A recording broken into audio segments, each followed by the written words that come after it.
She said, "If you don't like my friend's rude jokes, you can just pay and leave." I said, "Thanks for the option." Then I stood up, took my car keys, and walked out of the restaurant. She thought I was joking until her friends' laughter died when they realized I had just paid for my meal only. I, 29 male, just walked out of what was supposed to be a celebration dinner, and I'm sitting in my car processing what just happened. My girlfriend Vanessa, 28 of 3 years, just gave me the perfect out, and I took it. Quick background.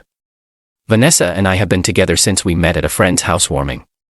She was funny, ambitious, worked as a marketing coordinator. We clicked instantly, moved in together after 18 months. Everything was mostly good except for one thing, her friend group. Her core group consists of 3 women she's known since college. Meredith, 29F, Jasmine, 28F, and Bianca, 27F. They're intense. Always been a bit much, but lately they've gotten worse. They make these jokes about me constantly. Started small, comments about my job. I'm an electrician. My hobbies, I restore old motorcycles. My clothes, I brushed it off initially because Vanessa would laugh along, but tell me privately she didn't mean it. Tonight was Vanessa's promotion celebration. She just got bumped up to senior marketing coordinator. I was genuinely proud, suggested we all go to this nice steakhouse downtown. My treat for the whole table wanted to do something special for her. Everything started fine. Drinks, appetizers, everyone chatting, then Meredith started. "So Jake, still playing with wires for a living. Must be nice having such a simple job. Not much thinking required." "Right." I smiled. "Actually, electrical work requires quite a bit of problem solving and, oh, please." Jasmine cut in. "It's not like you need a degree. Van here's killing it in corporate while you're what's the thing you do with the bikes?" "I restore vintage motorcycles. Just finished a 1978 Honda." "How much money do you waste on those rust buckets?" Bianca laughed. "Vanessa, girl. You could do so much better. Remember Thomas from the conference? Now he had ambition." I looked at Vanessa.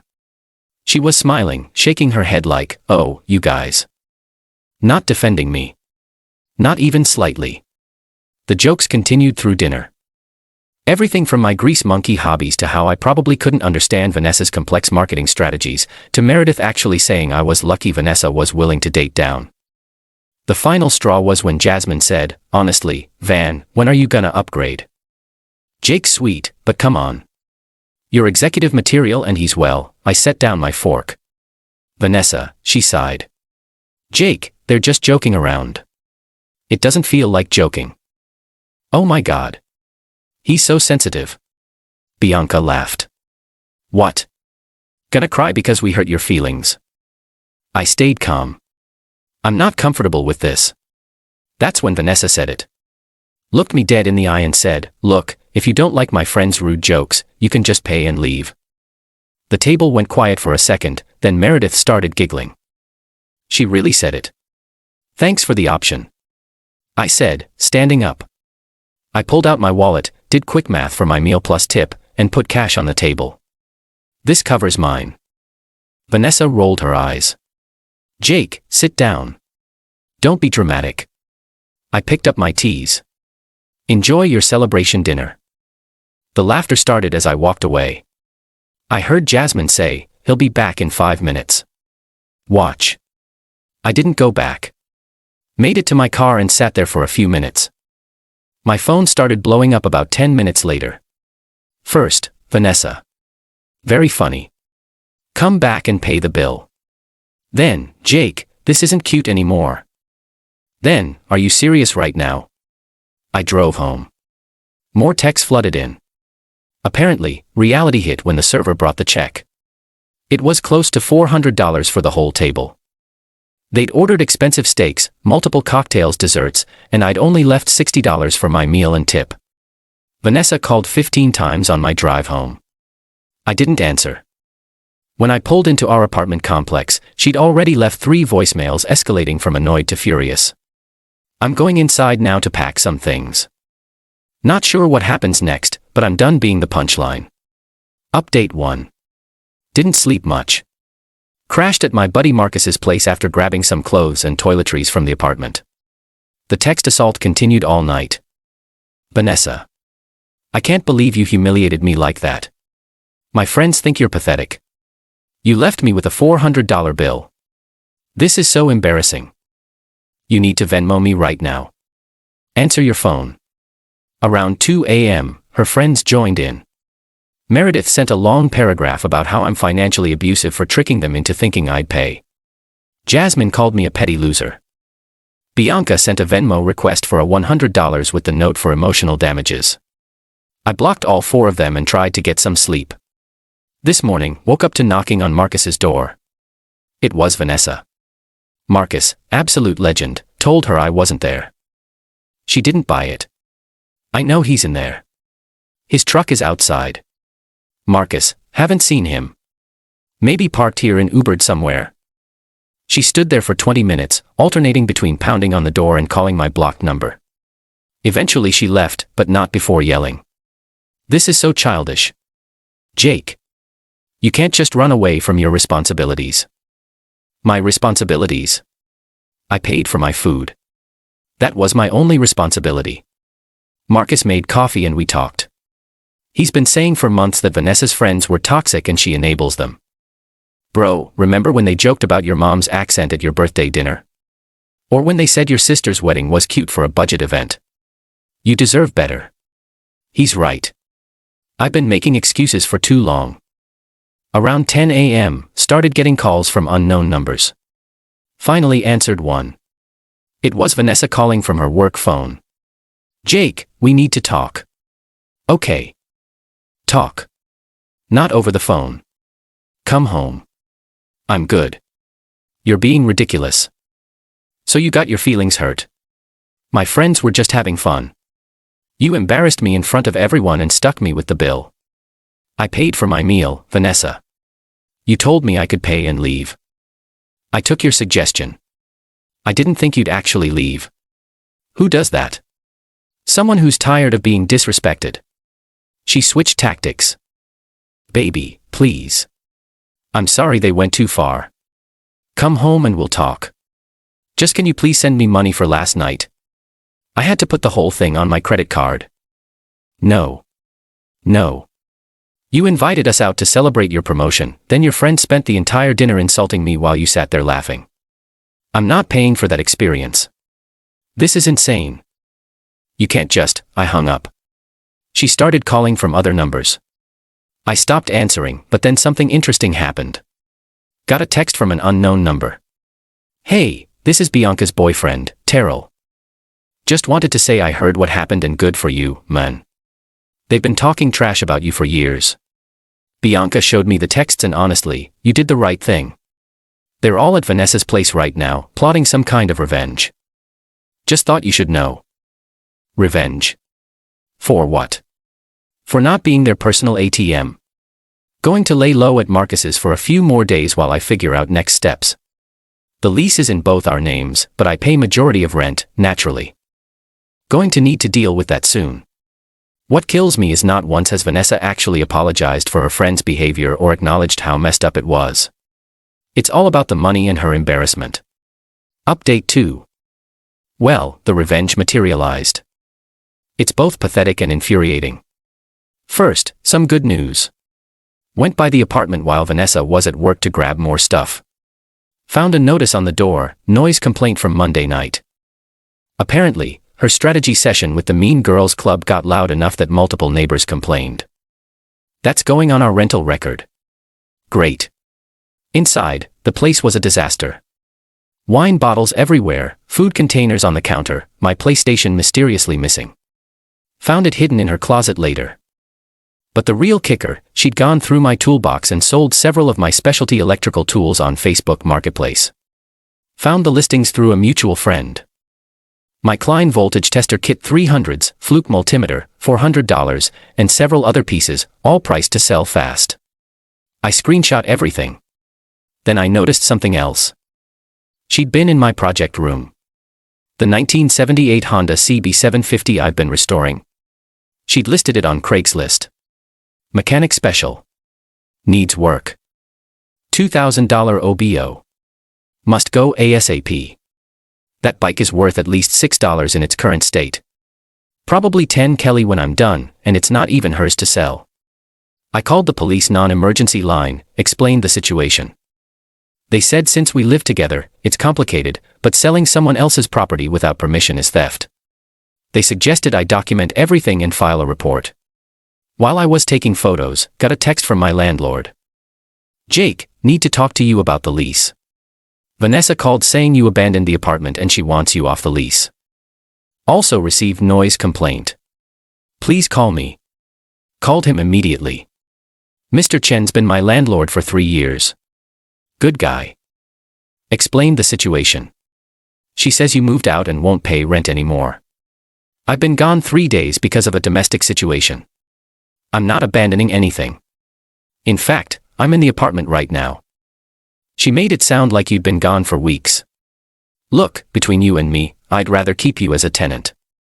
You've never been late on rent. Never had complaints until now. If you want to take over the lease solo, I'm open to that.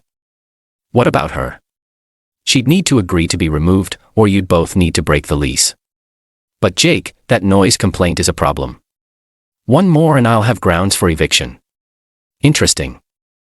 After documenting everything, I removed my bike from the apartment, took it to Marcus's garage.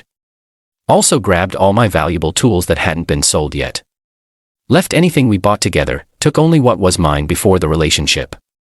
That evening, Vanessa came home to find me loading the last box into my truck. What are you doing? Moving my things to a safe location since you're selling them without my permission. I needed money to pay for that dinner you walked out on. So you stole my tools. It's not stealing.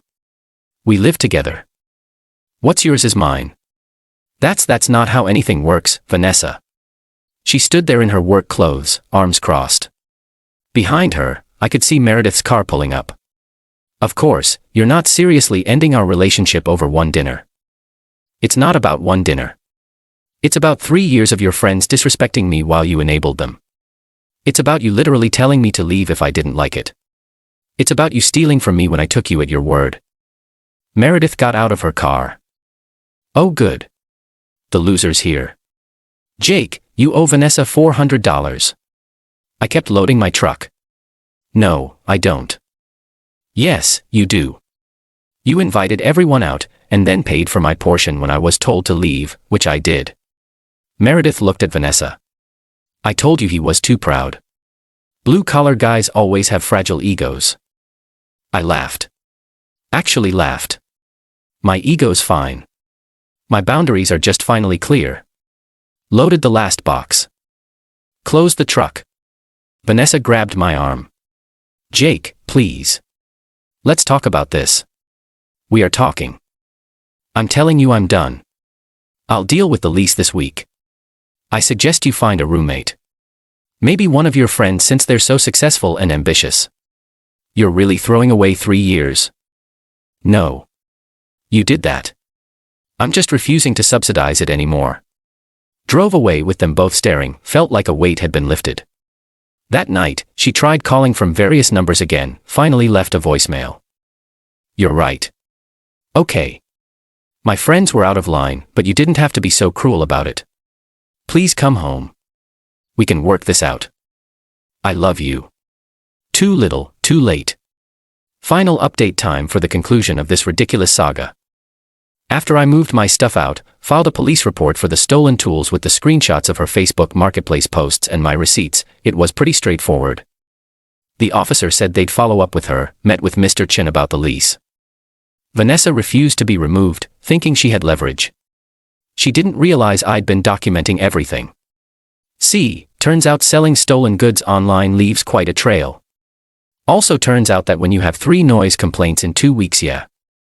She kept having her friends over for support, violate the lease terms about unauthorized sales of another tenant's property, and harass other tenants. She'd been bothering Marcus asking where I was. The landlord has options. Mr. Chin served her with a cure or quit notice.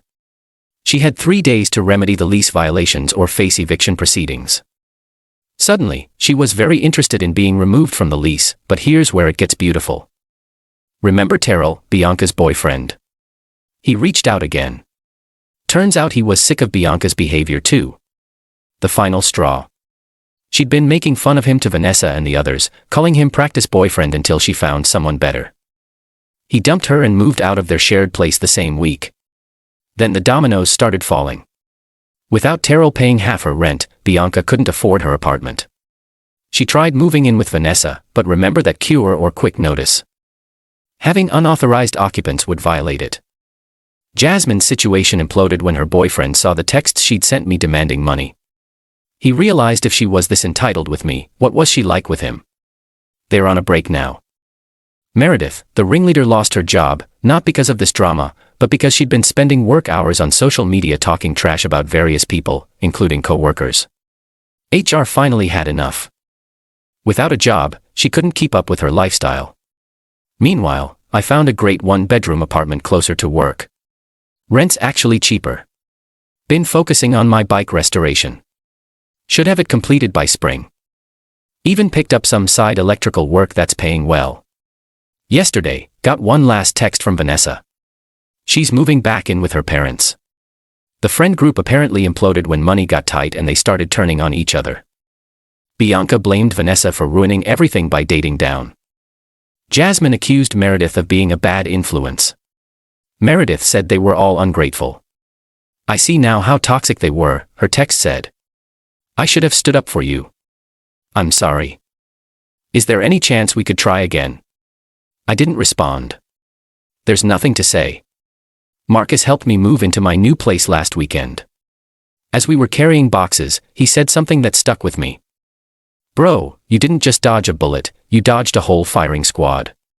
He's right. Oh, and the best part. I ran into Terrell at a sports bar last week. We grabbed a beer, compared notes on our exes. Turns out we have a lot in common.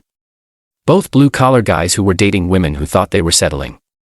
We're planning to hang out again this weekend, might check out a motorcycle show. Sometimes the best revenge isn't elaborate. Sometimes it's just refusing to be anyone's meal ticket or punching bag. They wanted me to pay. Well, they're all paying now, just not in the way they expected. My mom called me yesterday, said I sounded happier than I have in years. She's right. I am. Funny how much lighter you feel when you stop carrying people who don't respect you.